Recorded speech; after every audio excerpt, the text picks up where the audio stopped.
A primeira vez que Rejane viu Carol, ela carregava uma mochila azul nas costas e um sorriso ansioso nos lábios. Tinha acabado de ser contratada como assistente administrativa na Metalura, a empresa onde Rejane trabalhava havia 18 anos. Mas antes, se você gosta de ouvir essas histórias, escreva nos comentários a cidade de onde você está assistindo e que horas são aí. Rejane a recebeu com paciência e simpatia. Mostrou-lhe a copa, a impressora, explicou os protocolos e até lhe deu dicas sobre como lidar com os chefes, especialmente com o diretor financeiro, Mauro, que era conhecido por ser instável. Aqui é assim, disse ela num tom maternal. Às vezes você precisa engolir sapo, mas se ficar firme, dá certo. Carol parecia absorver cada palavra como uma esponja. Tinha 27 anos, olhos atentos e uma forma de se comunicar que misturava humildade com uma ambição discreta. Rejane, aos 46, viu nela um reflexo de si mesma no começo da carreira. Divorciada, mãe de um filho já adulto, ela havia construído uma reputação sólida dentro da empresa. Era a pessoa em quem os colegas confiavam, a que resolvia crises e mantinha o bom humor mesmo em meio ao caos. Nos primeiros meses, Carol era quase sombra de Rejane. A seguia por todos os corredores, fazia anotações, perguntava sobre tudo. E Rejane respondia.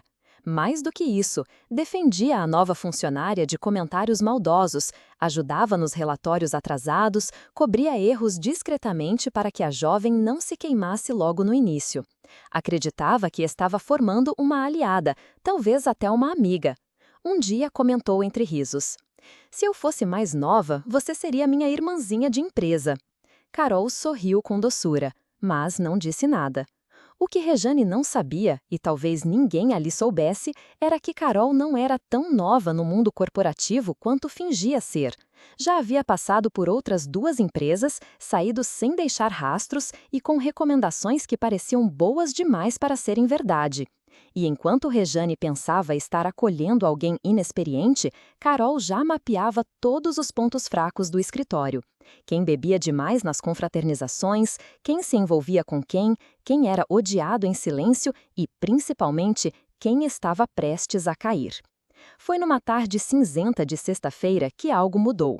Rejane foi chamada na sala do RH para um alinhamento. Achou estranho, mas não se preocupou. Sentou-se tranquila diante de um dos coordenadores, esperando algo burocrático. Mas o que ouviu foi um golpe. Recebemos uma denúncia anônima envolvendo manipulação de dados em planilhas financeiras. Seu nome apareceu entre os acessos. Ela ficou paralisada. Nunca, em quase 2 décadas, tivera sequer uma advertência. As mãos começaram a suar. Pediu para ver as provas, os relatórios, mas lhe disseram que a investigação ainda estava em andamento. A recomendação era que ela tirasse férias antecipadas para evitar constrangimentos.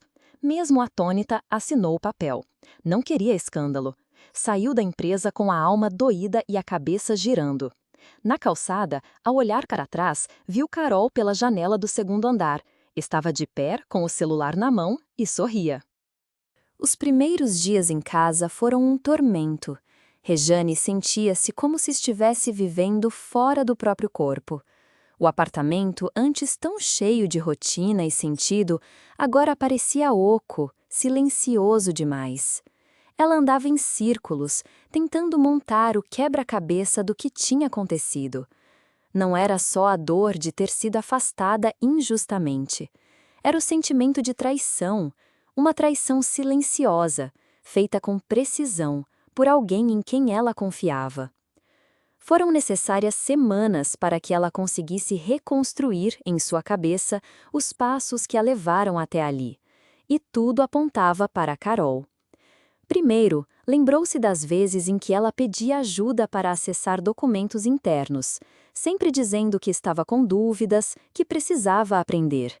Depois, os pedidos sutis para Rejane revisar relatórios já prontos, quase empurrando para que ela enviasse com sua assinatura. E, por fim, o mais grave: os momentos em que Carol ficava sozinha na sala de Rejane quando ela saía para reuniões, com acesso ao computador desbloqueado. Tudo aquilo que parecia inocente agora fazia sentido. Era como se, desde o início, Carol tivesse armado um cenário perfeito para que, ao final, Rejane parecesse a culpada. Ela tentou falar com Mauro, o diretor financeiro, que sempre confiara nela. Ligou, deixou mensagens, escreveu um e-mail sóbrio, mas contundente. Nunca obteve resposta. No LinkedIn, viu que Carol havia sido promovida a coordenadora de operações, seu cargo anterior, menos de uma semana depois que ela foi afastada. O sangue lhe gelou. Decidiu então agir, mas com cautela. Começou a reunir tudo o que pudesse provar sua inocência. Buscou antigos backups dos relatórios que fazia em casa. Conseguiu o histórico de e-mails enviados. Conversou com colegas fora da empresa, buscando testemunhas que confirmassem sua ética. Até que, num sábado qualquer, enquanto limpava a caixa de entrada antiga, encontrou um e-mail que escapara de sua atenção.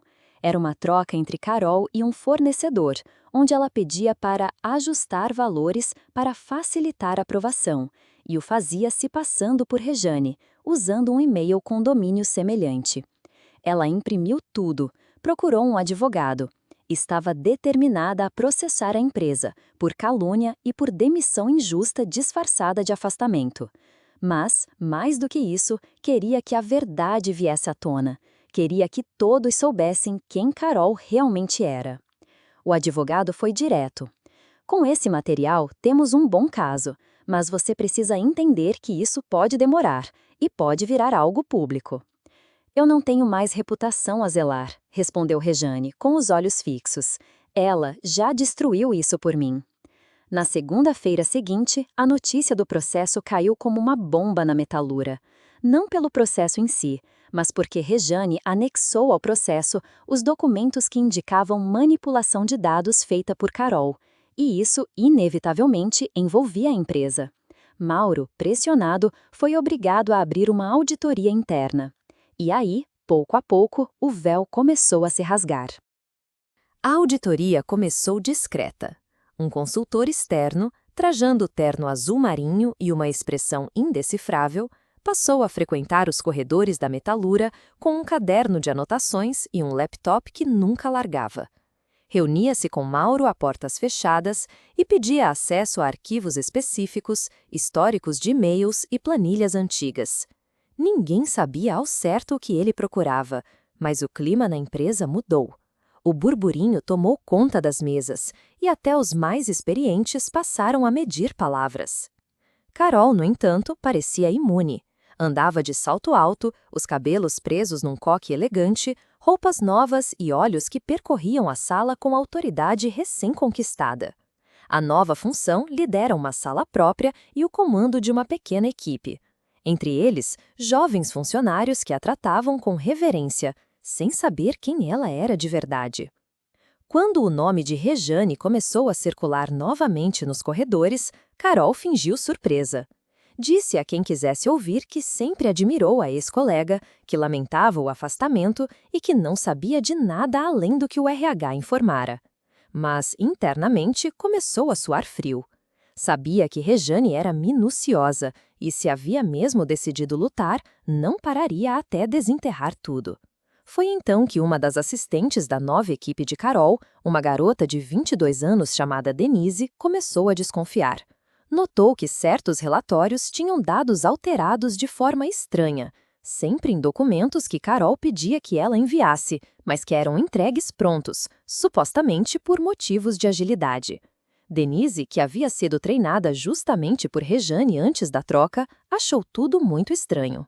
Num final de tarde, discretamente, acessou um relatório antigo e comparou com a versão final enviada à diretoria. Havia diferença de valores, margem pequena, quase imperceptível, mas constante, e sempre favorecendo o mesmo fornecedor, a empresa de consultoria do cunhado de Carol. Assustada, Denise levou o documento ao setor de compliance, pedindo anonimato. O consultor da auditoria, informado da denúncia, cruzou os dados com os documentos entregues por Rejane no processo. As peças começaram a se encaixar de forma devastadora. Em poucos dias, uma reunião extraordinária foi marcada. Carol foi chamada à sala da diretoria com expressão séria, mas ainda fingindo controle. Sentou-se diante de Mauro, do advogado da empresa, do consultor e de uma representante do setor jurídico. Achou que seria apenas mais um ajuste, uma tentativa de evitar barulho em meio à crise. Mas, assim que a porta foi fechada, recebeu um envelope pardo sobre a mesa. Dentro, os relatórios, os e-mails impressos e a denúncia de Denise. Em silêncio, foi orientada a ler. As mãos dela começaram a tremer. Tentou justificar, balbuciou, que devia haver um engano, mas a expressão dos presentes era pétrea. "Estamos suspendendo você imediatamente", disse Mauro, sem olhar nos olhos dela. Ela saiu da sala com o rosto lívido, e pela primeira vez desde que pisara naquela empresa, estava sozinha. Enquanto isso, Rejane assistia tudo de casa. Alguém da contabilidade, solidário a ela, havia mandado uma mensagem curta. A máscara caiu. Ela não comemorou, mas chorou. Um choro silencioso, contido, não de vingança, mas de alívio. Ainda havia justiça no mundo, mesmo que tardia. Com a suspensão de Carol, a Metalura entrou em modo de contenção de danos. A notícia do afastamento caiu como um raio no ambiente corporativo. Primeiro, surgiram as teorias. Alguns acreditavam em armação, outros defendiam que Carol estava apenas sendo usada como bode expiatório. Mas os que conheciam bem a rotina da empresa, especialmente os mais antigos, já desconfiavam há tempos que havia algo de estranho na ascensão meteórica daquela funcionária. Rejane, por sua vez, não voltou imediatamente. O advogado dela aconselhou calma. A empresa precisava lidar com o escândalo, as denúncias e os desdobramentos internos antes que fosse possível cogitar qualquer reintegração ou acordo. Mas, nos bastidores, o nome dela começava a ser tratado de forma diferente. Não mais como a funcionária que podia ter cometido um deslize, e sim como alguém que fora vítima de uma armação engenhosa. E, aos poucos, essa mudança de tom chegava à diretoria. Mauro, pressionado pelo conselho, foi obrigado a reconhecer que errou. Nunca deveria ter afastado Rejane com base em uma denúncia sem provas concretas. Foi ele mesmo quem pediu para que a procurassem, não apenas para uma retratação formal, mas para oferecer de volta ao cargo, e mais do que isso, um pedido público de desculpas da empresa. Rejane não respondeu de imediato. Recebeu a ligação da gerente de RH com serenidade, mas disse que precisava pensar. E, na verdade, precisava mesmo. Havia algo dentro dela que não se curava tão fácil quanto uma promoção ou uma retratação.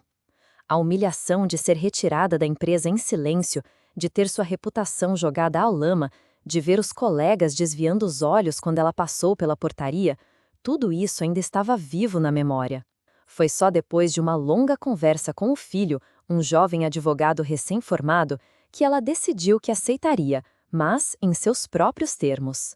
Na semana seguinte, voltou à Metalura pela primeira vez em meses.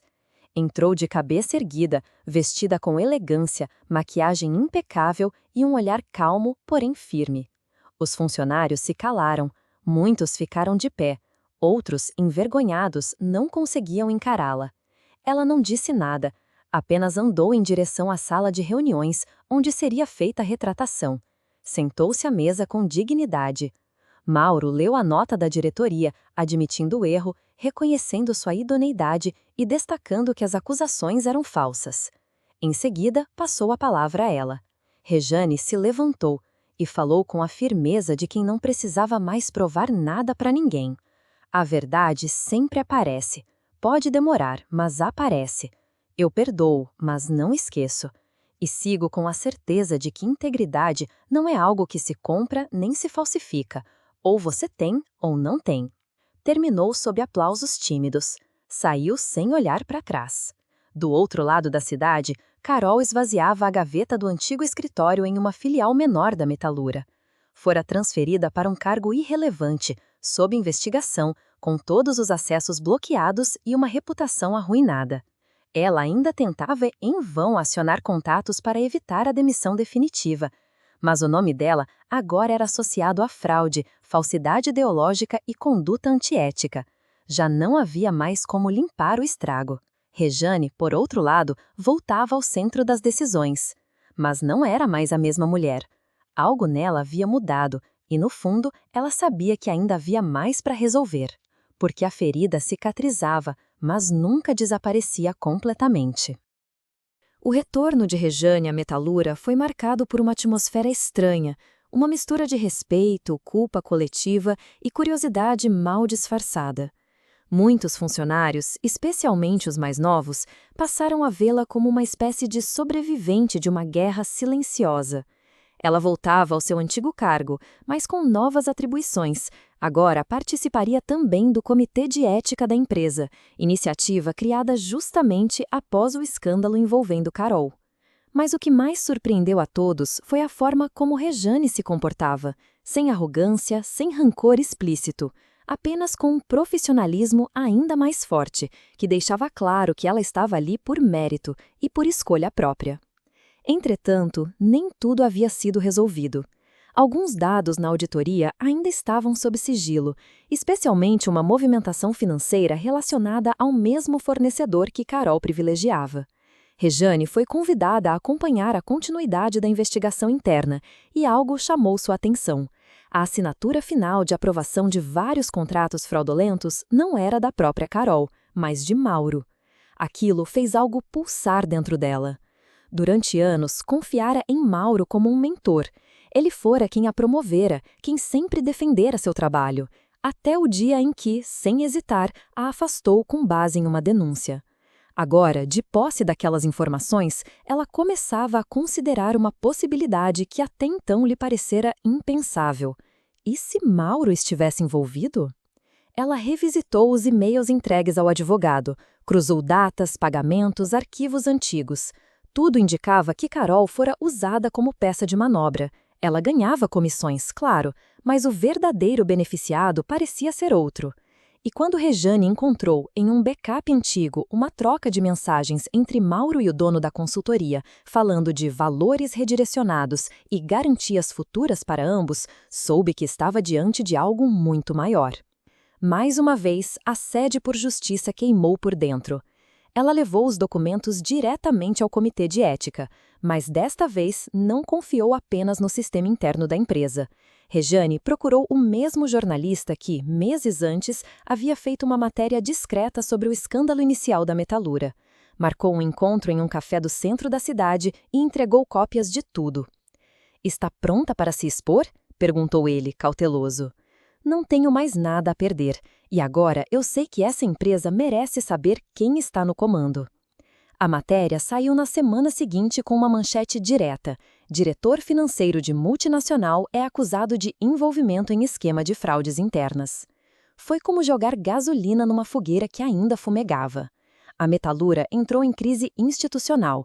O CEO, ao saber das acusações contra Mauro, suspendeu suas atividades imediatamente. Uma nova auditoria foi instaurada, desta vez com apoio externo total. E Rejane, antes acusada injustamente, agora era peça-chave em uma investigação de proporções muito maiores. O telefone dela não parava de tocar.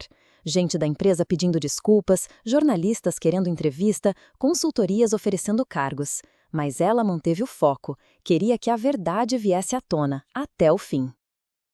A queda de Mauro foi lenta, mas definitiva.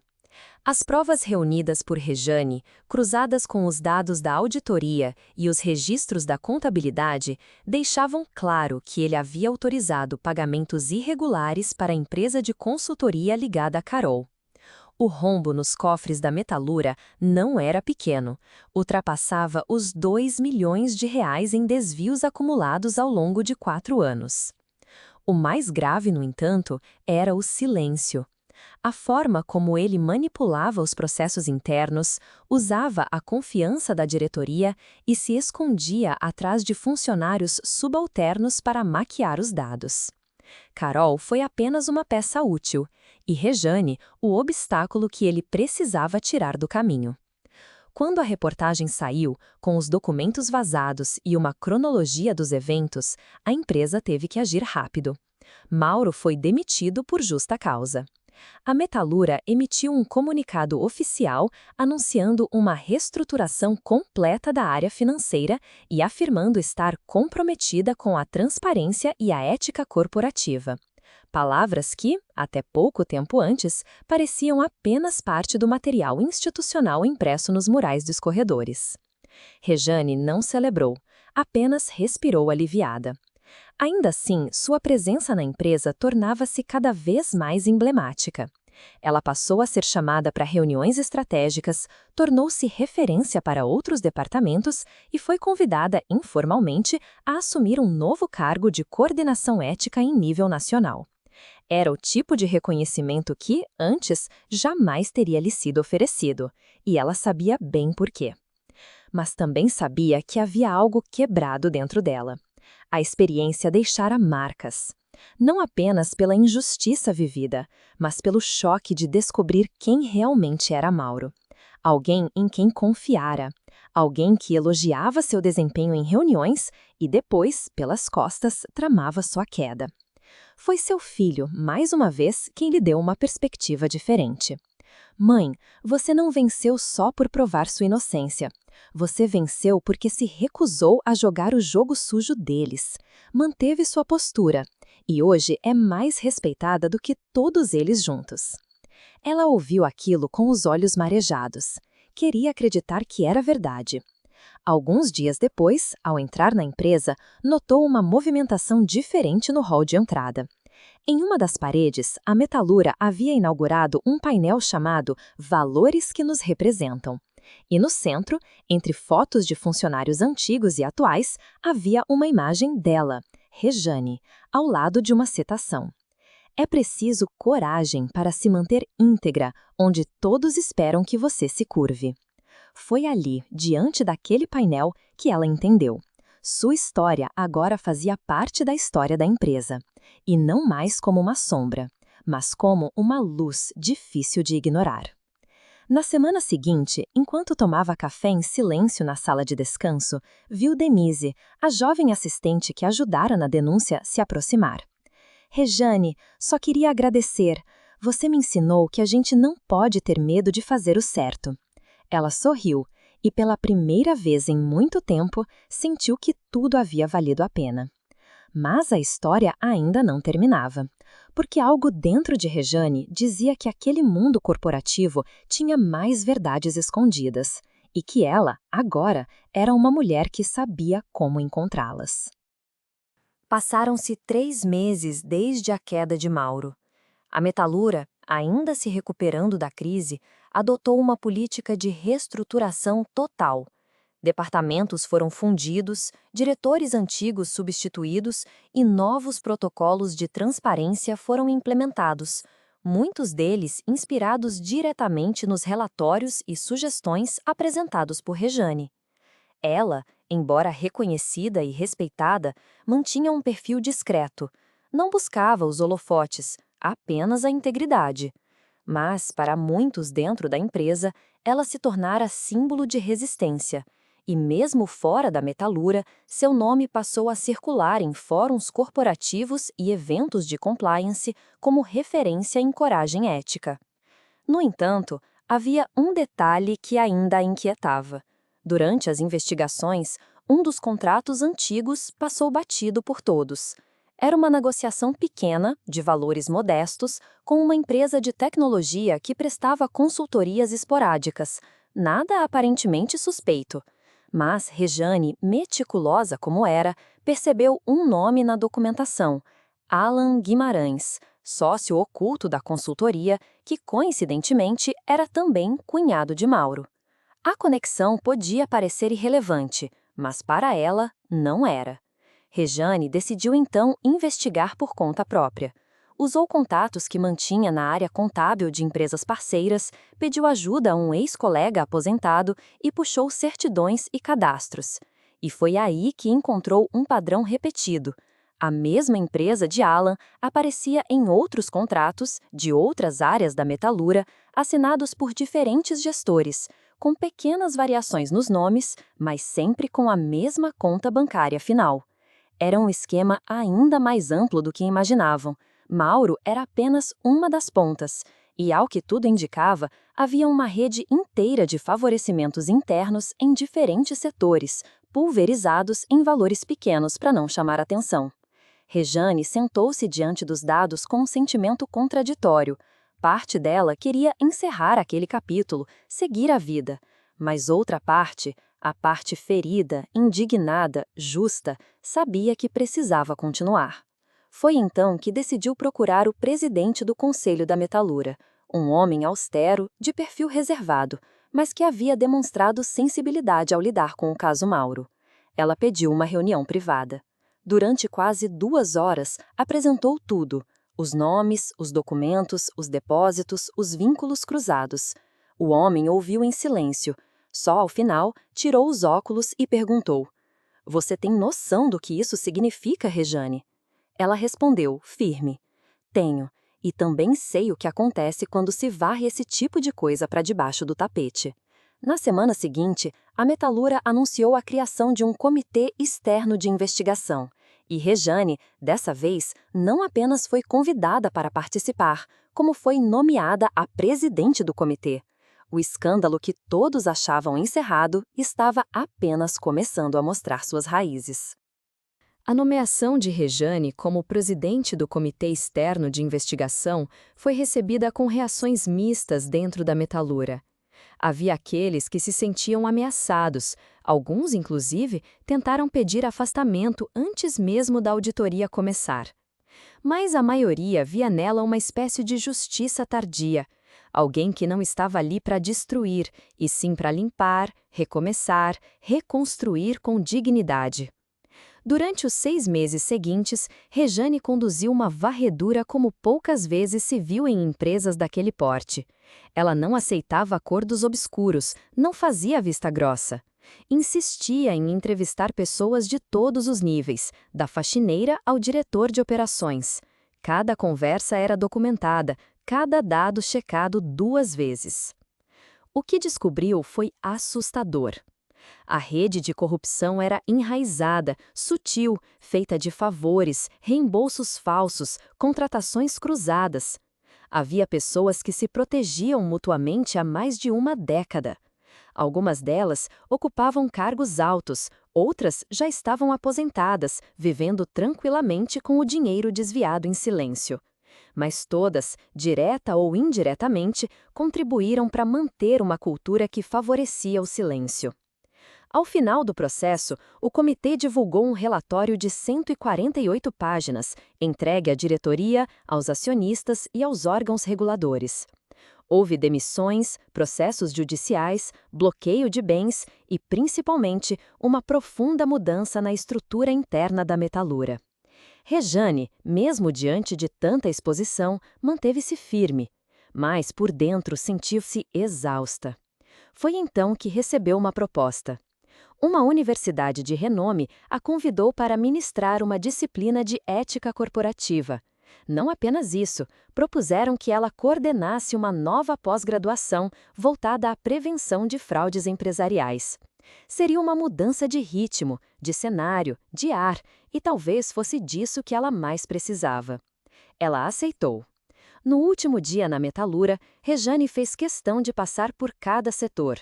Apertou mãos, recebeu abraços, ouviu palavras sinceras de admiração. A maioria das pessoas não sabia como agradecer ou sequer como olhar nos olhos alguém que enfrentara tanta injustiça sem se tornar amarga. Antes de ir embora, passou uma última vez pelo painel no hall de entrada. E ali, ao ver sua foto ainda estampada, entendeu que aquela história não era apenas sua. Era de todos que já foram silenciados, apagados, descartados, mas que se recusaram a desistir. Ao sair pela porta, Rejane não levou caixas, nem troféus, nem lembranças materiais. Levava apenas a consciência limpa e a certeza de que, mesmo nos lugares mais sombrios, alguém sempre precisa acender a primeira luz. No mês seguinte, deu sua primeira aula.